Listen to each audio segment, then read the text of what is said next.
Hello class, मैं दुर्गेश कुमार सिंह आपका स्वागत करता हूं दुर्गेश सिंह क्लासेस में। आज हम स्टडी करने जा रहे हैं ऑर्गेनिक केमिस्ट्री। ऑर्गेनिक केमिस्ट्री का बेस समझेंगे जो कि आपको ज्यादा इंपॉर्टेंट पड़ेगा क्लास 11th में। और क्लास 11th का चैप्टर नंबर 12 हम आप देखने जा रहे हैं ऑर्गेनिक केमिस्ट्री, कार्बनिक रसायन। क्या पढ़ेंगे? Organic chemistry, organic chemistry. क्या है ऑर्गेनिक केमिस्ट्री? जनरली हम आप डिफाइन करते हैं, जिसके बारे में कह सकते हैं कि रसायन विज्ञान की वह शाखा जिसके अंतर्गत हम कार्बन से बने यौगिकों का अध्ययन करते हैं।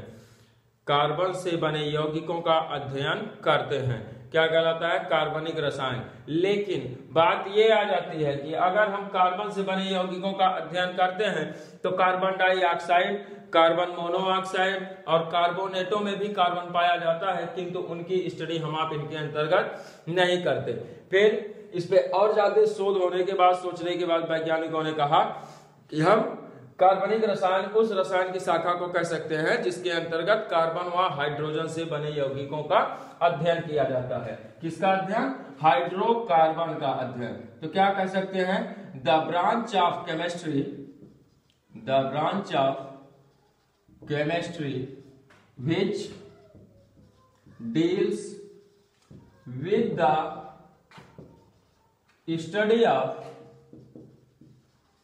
study of hydrocarbons is known as organic chemistry, organic chemistry से कि रसायन विज्ञान की वह शाखा जिसके अंतर्गत हम हाइड्रोकार्बन का अध्ययन करते हैं, जिसके अंतर्गत किसका अध्ययन करते हैं? हाइड्रोकार्बन का अध्ययन करते हैं। क्या कहलाता है? ऑर्गेनिक केमिस्ट्री कहलाता है, कार्बनिक रसायन कहलाता है। ठीक, ये आपका ये जो क्लास होगा ये आपके क्लास 11th का है, चैप्टर नंबर 12, जो कि आपके क्लास 12th में बेसिक के लिए बहुत तगड़ा काम करेगा ऑर्गेनिक केमिस्ट्री में। और ऑर्गेनिक केमिस्ट्री के सारे रूल्स, सारे के सारे सीक्वेंस आपको यहीं पढ़ने को मिल जाते हैं, ताकि आपका IUPAC नेमिंग है, इसमें कितने प्रकार के इफेक्ट आपके काम करते हैं। कई प्रकार का इफेक्ट होता है, जैसे resonance effect, mesomeric effect, inductive effect. उसके साथ साथ आइसोमेरिज्म जितने प्रकार की होती हैं, इन सब की हम आप इस चैप्टर में चर्चा करने वाले हैं। तो सीधी सी बात है, एकदम कॉपी और पेन लेके बैठ जाइए। जितना कुछ आपको बताया जा रहा है इत्मीनान से एक तरफ से नोट करते चलिए, समझते चलिए, और बीच बीच में वीडियो को पॉज कर लीजिए ताकि आपको लिखने का टाइम मिल जाए। मैं समझाते चल रहा हूं, ध्यान से समझते चलिए, और जहां पे आपको लगे कि नोट करना है वीडियो को पॉज कीजिए और नोट कर लीजिए। चलिए, तो हम आप क्या करते हैं कि रसायन विज्ञान की वह शाखा जिसके अंतर्गत हम हाइड्रोकार्बन का अध्ययन करते हैं या फिर कार्बन व हाइड्रोजन से बने यौगिकों का अध्ययन करते हैं, ऑर्गेनिक केमिस्ट्री कहलाता है, कार्बनिक रसायन कहलाता है। तो हाइड्रोकार्बन में साफ साफ हमको बता रहा है कि क्या होना चाहिए भाई? हाइड्रोजन होना चाहिए और कार्बन होना चाहिए। तो हाइड्रोजन और कार्बन दोनों मिलकर के क्या बना देते हैं? हाइड्रोकार्बन बना देते हैं, हाइड्रोकार्बन बना देते हैं। अब देखिए ये इनका नेचर कैसा होता है? ये सहसंयोजी प्रकृति के होते हैं। कैसे होते हैं? सहसंयोजी प्रकृति के। सहसंयोजकता क्या है? सहसंयोजी प्रकृति के होते हैं। सहसंयोजकता क्या है? जब कोई रासायनिक आबंध दो परमाणुओं के बीच में बना, ऐसा रासायनिक आबंध जिसमें इलेक्ट्रॉनों की साझेदारी होती है, जो आबंध इलेक्ट्रॉनों की साझेदारी से बनते हैं, हम उनको सहसंयोजी आबंध कहते हैं। तो यहां पर कार्बन व हाइड्रोजन परस्पर संयोग करके क्या बना लेंगे? हाइड्रोकार्बन फॉर्म कर लेंगे।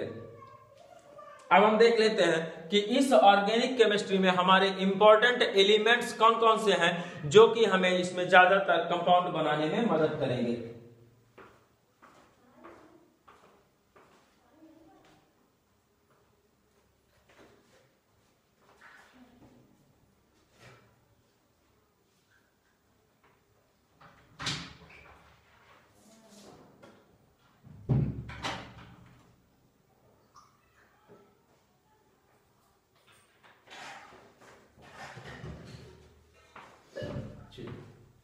देखते हैं मेन एलिमेंट्स कौन कौन से हैं हमारे यहाँ पे ऑर्गेनिक केमिस्ट्री में। ऐसे कौन कौन से एलिमेंट हैं जो हमारे मिलते हैं और किसी प्रकार का इफेक्ट क्रिएट करते हैं। तो एलिमेंट्स कौन कौन से हैं, एलिमेंट्स की चर्चा कर लेंगे।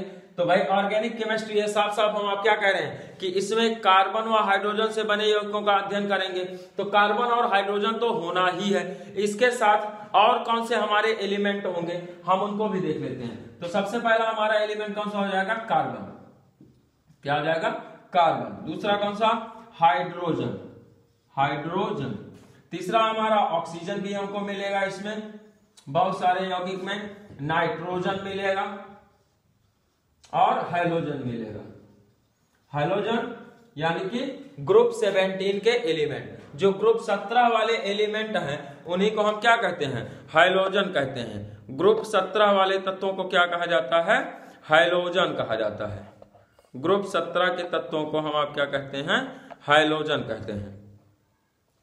ग्रुप 17 के तत्वों को क्या कह देंगे, हैलोजन। तो अब देखिए इनका सिंबल क्या होता है, इन एलिमेंट्स का हम आप सिंबल, तो सिंबल इनका जो होता है, कार्बन का C होता है, हाइड्रोजन का 1 होता है और H होता है, ऑक्सीजन का O होता है और नाइट्रोजन का हमारे N होता है। और हाइलोजन को हम आप चूंकि हाइलोजन को यक्स दिखाते हैं और यक्स का मतलब हमारा हो जाता है फ्लोरीन, क्लोरीन, ब्रोमीन और आयोडीन। ये 4 एलिमेंट हमारे हैं जो यक्स की जगह पे हो सकते हैं। अब इन सब का एटॉमिक नंबर क्या होगा भाई, एटॉमिक नंबर, एटॉमिक नंबर देख लेते हैं। तो एटॉमिक नंबर कार्बन का हमको आपको पता है कि 6 होता है, हाइड्रोजन का 1 होता है, ऑक्सीजन का 8 होता है और नाइट्रोजन का 7 आ जाएगा और हैलोजन का तो आप मान चलिए कि 17 का है। तो आउटर मोस्ट शेल में 5 इलेक्ट्रॉन, जहां से इसका आपका फ्लोरीन का 9, इसका 17, 35 और 53 कितना कितना होता है, इसका हमारे फ्लोरीन का कितना हो जाता है 9, क्लोरीन का 17, ब्रोमीन का 35 और आयोडीन का 53। ये हमारे सारे एलिमेंट्स का एटॉमिक नंबर होता है। तो एटॉमिक नंबर हमको मिल गया। आउटर मोस्ट सेल में देख लेते हैं electron, outermost number of electron या valence electron, number of valence electron, number of valence electron. तो इसमें बैलेंस इलेक्ट्रॉन कितना होगा, आउटर मोस्ट सेल में 4, इसमें 1 और इसमें हमारा 6, इसमें कितने हो जाएंगे 5 और इनमें कितना आएगा 7 आएगा। तो बैलेंसी क्या हो जाएगी, बैलेंसी, बैलेंसी देखिए कार्बन की बैलेंसी 4, हाइड्रोजन की 1, ऑक्सीजन की 2 और इसकी जो है नाइट्रोजन की कितनी हो जाएगी 3 और हाइड्रोजन की 1 हो जाएगी अष्टक नियम के अनुसार। अब इनका Lewis dot symbol, Lewis dot symbol, Lewis dot symbol, Lewis dot symbol क्या होगा, लुईस डॉट सिंबल हम कहते हैं जब किसी एलिमेंट के सिंबल के साथ में उसके आउटर मोस्ट सेल में उपस्थित इलेक्ट्रॉनों को भी दिखाया जाता है तो उसी सिंबल को हम क्या कहते हैं, लुईस डॉट सिंबल कहते हैं। तो यहाँ कार्बन का देखिए, तो कार्बन का सिंबल क्या होता है C और इस कार्बन के आउटर मोस्ट सेल में इलेक्ट्रॉन कितने हैं देखिए 4, तो उसके चारों इलेक्ट्रॉनों को हम आउटर मोस्ट सेल वाले इलेक्ट्रॉनों को दिखा दिए हैं तो इसी को हम क्या कह देंगे, लुईस डॉट सिंबल कर देंगे। इसी तरीके से हाइड्रोजन का बनाएंगे तो हाइड्रोजन के पास केवल एक ही है। ऑक्सीजन का बनाएंगे तो ऑक्सीजन के पास हमको दिखाई दे रहा है कि कितने हैं 6 इलेक्ट्रॉन है। तो इसमें 2 लोन पेयर होता है और 2 अनपेयर होता है। लोन पेयर का मतलब एकाकी युग्म यानी इलेक्ट्रॉनों का जोड़ा। या नाइट्रोजन है तो नाइट्रोजन के आउटर मोस्ट सेल में हमको 5 इलेक्ट्रॉन दिखाई दे रहा है, जिसमें 1 लोन पेयर होगा और 3 हमारे क्या होंगे अनपेयर इलेक्ट्रॉन होंगे, अयुग्मित इलेक्ट्रॉन। और हाइड्रोजन के आउटर मोस्ट सेल में 7 इलेक्ट्रॉन होते हैं तो इसमें 3 लोन पेयर हो जाएंगे और 1 अनपेयर हो जाएगा। क्या हो जाएगा, अनपेयर हो जाएगा।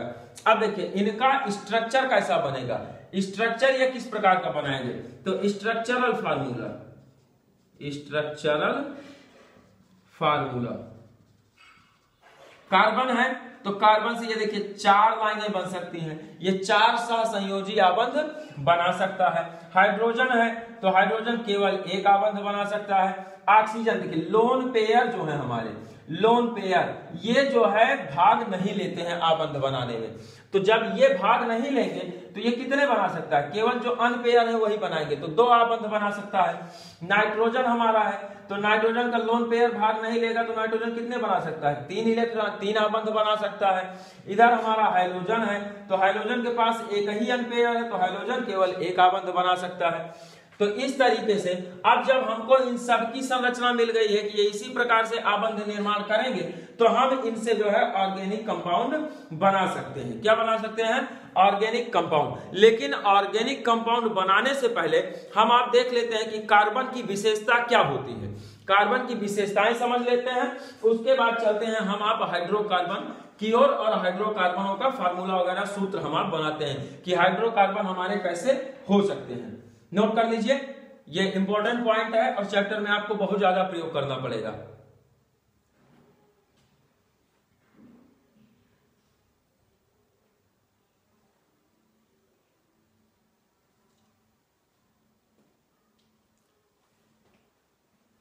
कर लिए होंगे, और अगर अभी अभी आप नहीं नोट कर पाए हैं तो वीडियो को पॉज करके नोट कर लीजिएगा।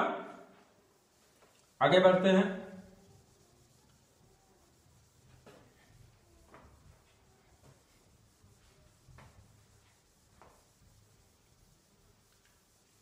कार्बन की विशेषताएं। अब कार्बन के गुण को हम आप समझ लें तो हम आप अच्छे से चल सकते हैं। स्पेशलिटीज ऑफ कार्बन, कार्बन की विशेषताएं, क्या कहेंगे उसको, कार्बन की विशेषताएं, कार्बन की विशेषताएं। कार्बन की हमारी कुछ मुख्य विशेषताएं हैं। जैसे कार्बन की सबसे पहली विशेषता होती है कि यह लंबी श्रृंखला बनाता है। सबसे पहली विशेषता कौन सी है, लंबी श्रृंखला बनाना, लंबी श्रृंखला बनाना। मतलब ये हुआ कि कार्बन जो है, कार्बन परमाणुओं के साथ में जुड़ते हुए ऐसे बहुत सारे ये देखिए बहुत सारी लंबी लंबी श्रृंखलाएं। ऐसा नहीं है कि 1 कार्बन 2 कार्बन 4 कार्बन, हजारों लाखों की संख्या में। जैसे आपने सुना होगा कि डीएनए बहुत बड़ा अणु होता है और डीएनए में आपका कार्बन कार्बन कार्बन कार्बन वैसे जुड़ते चला जाता है, यानी कि न्यूक्लियोटाइड का फॉर्मेशन करता है, न्यूक्लियोटाइड का पॉलीमराइजेशन हो जाता है तो पॉलीमर बना लेता है। और डीएनए वगैरह क्या होते हैं, पॉलीमर होते हैं, बहुलक होते हैं। तो उसमें आप जैसे बहुत बड़ी बड़ी कार्बन श्रृंखलाएं प्रोटीन वगैरह में आपकी अवेलेबल होती हैं। तो बहुत सारे हमारे जैसे कार्बन का सबसे पहला नेचर है कार्बन के साथ जुड़ करके बहुत बड़ी बड़ी श्रृंखला बना सकता है। हजारों की संख्या में, लाखों की संख्या में कार्बन एक दूसरे से जुड़ सकते हैं। 1 कार्बन भी हो सकता है, 2 भी हो सकता है, 10 भी हो सकता है, 100 भी हो सकता है, लाख भी हो सकता है, या बहुत सारे कार्बन। तो इसी चीज को हम क्या कह देते हैं कि कार्बन में कार्बन परमाणुओं से जुड़ करके, अन्य कार्बन परमाणुओं से जुड़कर बड़ी बड़ी श्रृंखला बनाने का गुण होता है। दूसरा हमारा इसका नेचर क्या हो जाता है, शाखित श्रृंखला बनाना है। कैसी श्रृंखला, शाखित। ऐसा नहीं है शाखित श्रृंखला बनाना, दूसरा गुण क्या है, शाखित श्रृंखला बनाना। तो ऐसा नहीं है कि कार्बन केवल एक स्ट्रेट लाइन में ही जुड़ सकता है, ऐसा कुछ नहीं भैया, ये ऐसे शाखा भी बना सकता है। देख रहे हैं, ऐसे कई सारी ब्रांच इससे निकल सकती है। ये देखिए ऐसे श्रृंखला बना सकता है, ऐसा नहीं है कि यहां नहीं जुड़ सकता। इस प्रकार से देख रहे हैं, इसमें आपका कार्बन का नेचर होता है ये कि कार्बन बहुत सारी श्रृंखलाएं बना सकता है। अब यहाँ पे हम जो लगाए हैं तो हर कार्बन का बैलेंसी कितना होता है, 4। तो कार्बन से 4 लाइन हमारा होना चाहिए। हर कंडीशन में कार्बन कितने लाइन बनाएगा, 4 लाइनें बनाएगा, यानी कि 4 आबंध बनाएगा। अभी आप इसको लाइन समझ के चलिए कि एक कार्बन परमाणु से 4 लाइनें निकली होनी चाहिए। तो अगर शाखित श्रृंखला बना लेता है, कभी कभार ऐसा हो जाता है कि यह चक्र भी बनाता है। क्या बना लेता है, चक्र भी बना लेता है। अब चक्र का मतलब साइकिल यानी कि पहिया, समझिए, यह चक्र बनाता है, चक्र बनाता है। तो चक्र कैसे, जैसे ये कार्बन हो गया, ऐसे समझिए, ये देखिए ये, अब देखिए ये आपका चक्रीय यौगिक बन गया है, एकदम उसी में रोटेट करता हुआ। तो अब 4 इसकी बैलेंसी हमको पूरा करना है। देखिए 4 लाइन हम खींच देंगे किसी भी दिशा में, उससे कोई दिक्कत नहीं है। कुल मिलाकर कार्बन से 4 लाइन होनी चाहिए। अब ये बांड आपका नहीं है बीच में, नहीं तो बांड अगर समझ लेंगे तो आगे तो कंपाउंड मिलेगा, आप वहां कंफ्यूज हो जाएंगे। तो ये देखिए इस तरीके से ये चक्रीय यौगिक भी बना लेता है। या यहीं पे कहीं आपका ऐसे चक्रीय यौगिक, ये कार्बन हो गया, ऐसे जोड़ दीजिए आप, ये लीजिए इस तरीके से भी ये आपका लग गया। सब में 2-2 बैलेंसी हमको कंप्लीट कर 4-4 कंप्लीट करना है तो 4 ऐसे कंप्लीट कर देंगे। यहाँ इसकी 3 है तो एक और बढ़ा दीजिए, 4 हो गया। तो इस तरीके से यहाँ पे अब आप देखिए ये आपका चक्र बन गया ना, यहाँ पे आपका ये चक्र बना ही हुआ है। तो जरूरी नहीं है कि कार्बन आपकी खुली श्रृंखला ही बनाएगा, बल्कि क्या बना सकता है, चक्र या बंद श्रृंखला। इसको क्या कह सकते हैं हम, बंद श्रृंखला कह सकते हैं। या तो ये खुली श्रृंखला भी बना सकता है, बंद श्रृंखला भी बना सकता है, यानी पूरी चेन में आपका कार्बन ही हो सकता है। साथ ही साथ इसका जो अहम नेचर है कि भैया ये कार्बन के साथ अन्य परमाणुओं के साथ, अन्य कार्बन परमाणुओं के साथ एकल आबंध यानी कि सिंगल बॉन्ड, एकल, द्विक व त्रिक आबंध बनाने का गुण रखता है। कैसा, त्रिक आबंध, त्रिक आबंध बनाने का, त्रिक आबंध बनाता है।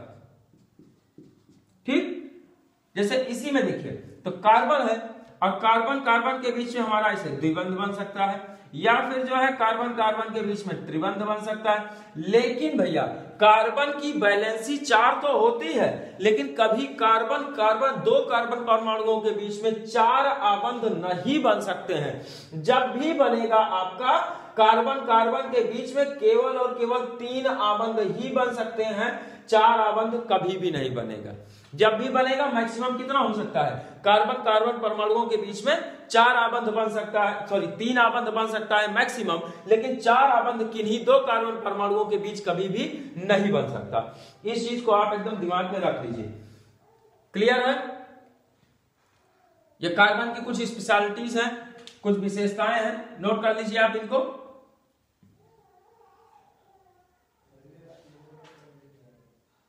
अब बात करेंगे हाइड्रोकार्बन की। किसकी बात करेंगे, हाइड्रोकार्बन। हाइड्रोकार्बन क्या होता है,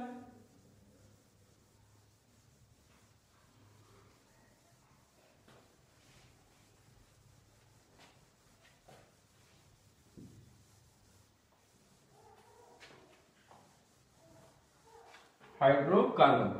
हाइड्रोकार्बन को हम कैसे डिफाइन करेंगे, कार्बन व हाइड्रोजन के संयोग से बने यौगिक हाइड्रोकार्बन कहलाते हैं। बिल्कुल सिंपल सी बात है, कार्बन व हाइड्रोजन के संयोग से बने यौगिक क्या कहलाएंगे, हाइड्रोकार्बन कहलाएंगे। कार्बन व हाइड्रोजन से बने यौगिक हमारे हाइड्रोकार्बन कहलाते हैं। कार्बन व हाइड्रोजन से बने यौगिक हाइड्रोकार्बन, 4 बार रिवाइज मारिए तुरंत याद हो जाएगा। कार्बन व हाइड्रोजन से बने यौगिक हाइड्रोकार्बन कहलाते हैं। कार्बन व हाइड्रोजन से बने यौगिक हाइड्रोकार्बन, एकदम अच्छे से याद हो गया।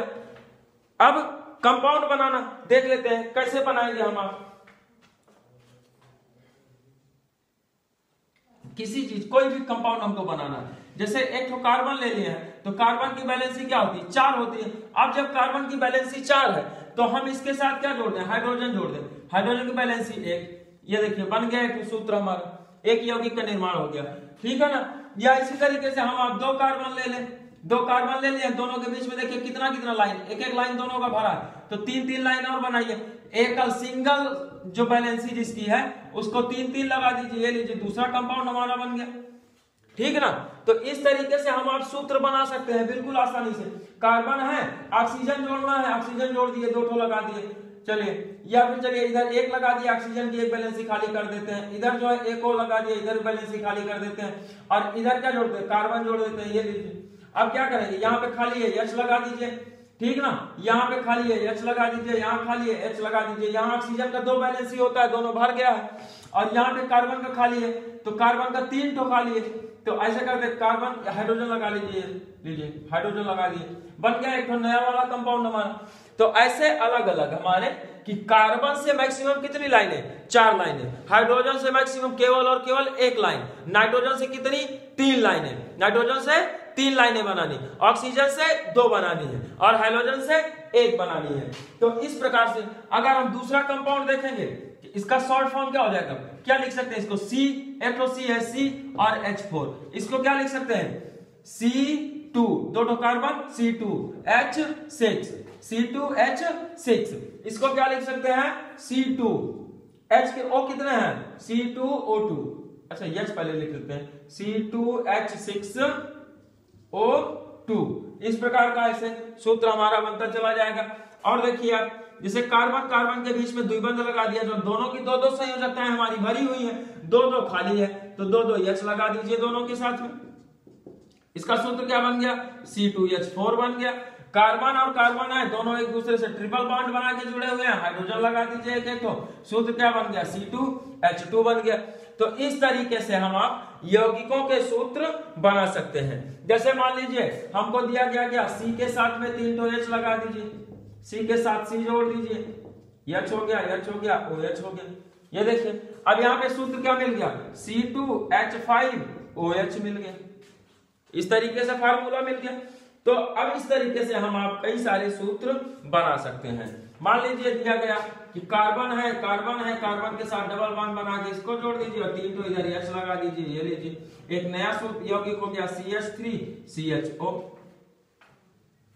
तो ऑर्गेनिक केमिस्ट्री आपकी बहुत ही आसान है, बस आपको थोड़ा सा ब्रेन को कंसंट्रेट रखना है और बहुत ही आसान तरीके से आप ऑर्गेनिक केमिस्ट्री को सीख सकते हैं।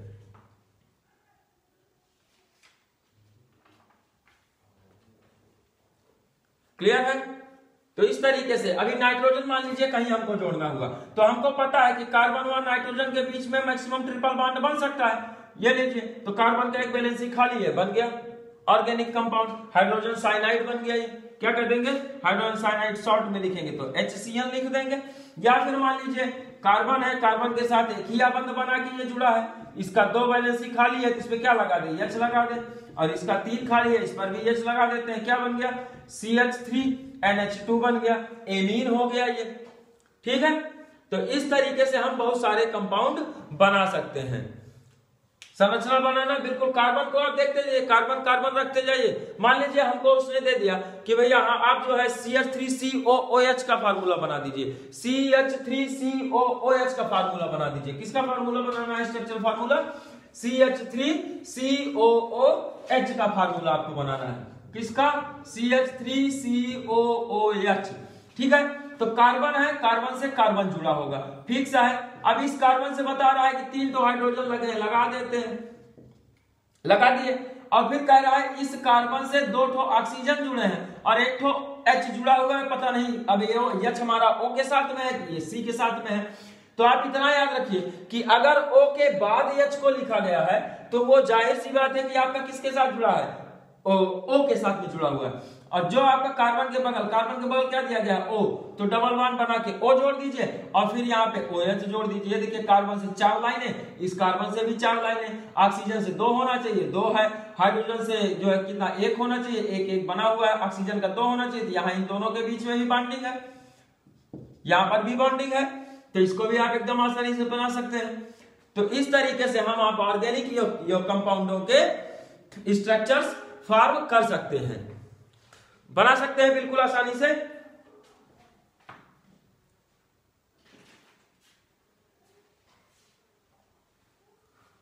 नोट कर लीजिए आप इनको, आगे चलते हैं 11th का।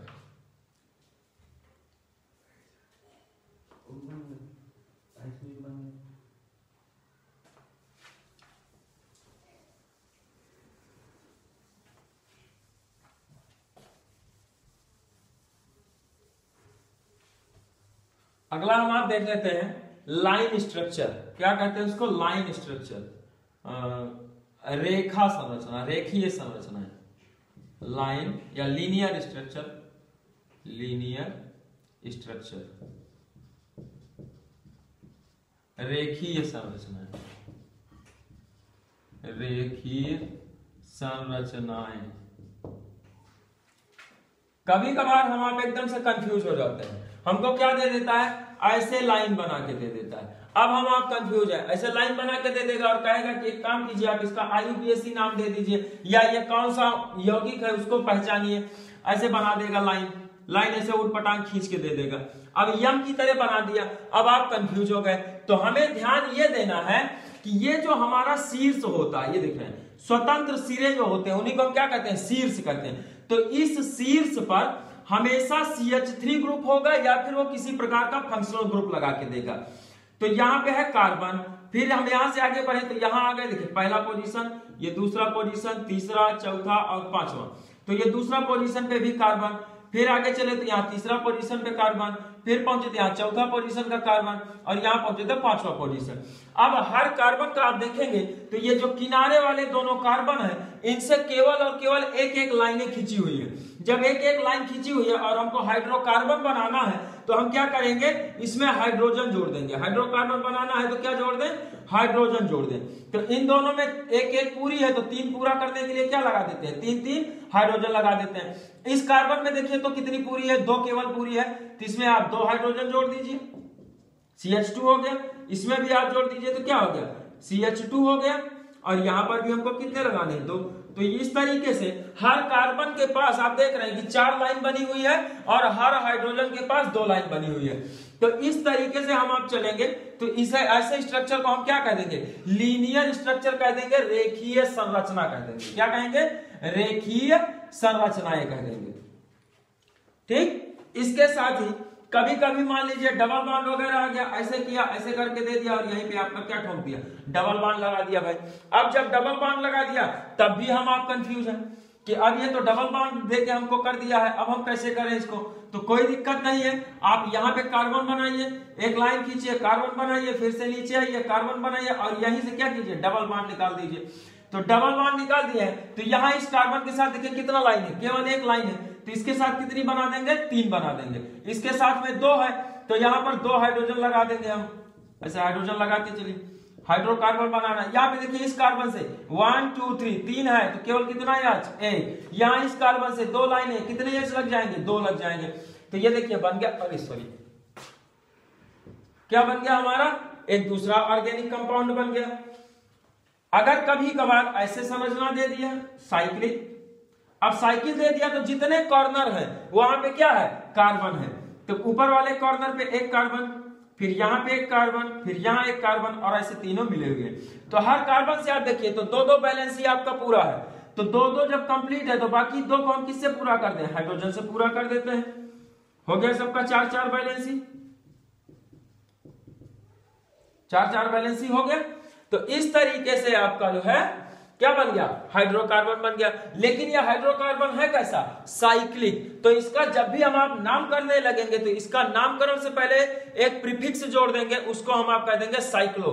कौन सा प्रीफिक्स जोड़ देंगे, साइक्लो प्रीफिक्स जोड़ देंगे, तब इसका नाम हम लिखेंगे। ठीक है, अभी आपको बताएंगे कि शब्दमूल क्या होते हैं, कितना कार्बन होगा तो उसको क्या नाम दिया जाएगा, लीनियर स्ट्रक्चर कैसे आपका बना लिए हैं, कैसे कैसे हो सकते हैं। कभी कभार इस तरह साइक्लिक दे सकता है या फिर आपको दे सकता है ऐसे साइकिल बना देगा, ऐसे साइकिल बना देगा और साइकिल से ऐसे निकाल देगा। तो ये भी क्या है, लीनियर स्ट्रक्चर है, लीनियर डायग्राम है। अब इसका कंप्लीट स्ट्रक्चर बनाएंगे तो हमको पता है यहाँ शीर्ष है, यहाँ शीर्ष है, तो यहाँ पे CH3 होगा। अदर हर जगह पे क्या होगा, यहाँ पर, यहाँ पर, यहाँ पे, यहाँ पे, यहाँ पे CH2 होगा। यहाँ 3-3 लाइनें दिख रही हैं एक साथ में, जब 3 लाइनें मिली है तो यहाँ पे CH हो जाएगा। तो इस तरीके से हमको आपको दिमाग लगाना पड़ेगा। और ये हमारा ऑर्गेनिक केमिस्ट्री बहुत ही बेसिक से आपका हम चल रहे हैं। जिस बच्चे को केमिस्ट्री बिल्कुल भी नहीं आती है उस बच्चे को भी ऑर्गेनिक केमिस्ट्री सिखाने का प्रयास में कर रहा हूं। एकदम आसान आपको लगेगा ऑर्गेनिक केमिस्ट्री पढ़ना।